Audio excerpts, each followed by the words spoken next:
In front of me is REDMI Pad 2, and today I would like to show you how you can select and delete multiple photos at once.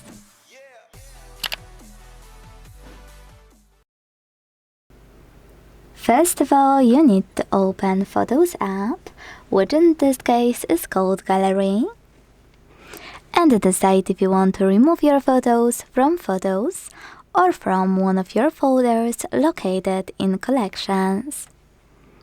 Wherever you decided, when you're ready, hold one of your pictures and tap on Select All at the top right corner of each section.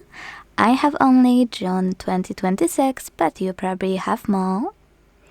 Or to pick all of your photos from all of your sections, use this icon of 3 lines and 3 check marks also at the top right corner. Now, if you want to keep some photos, slide your finger across. And then to get rid of the rest, use the Delete button at the bottom and confirm your choice in the pop-up.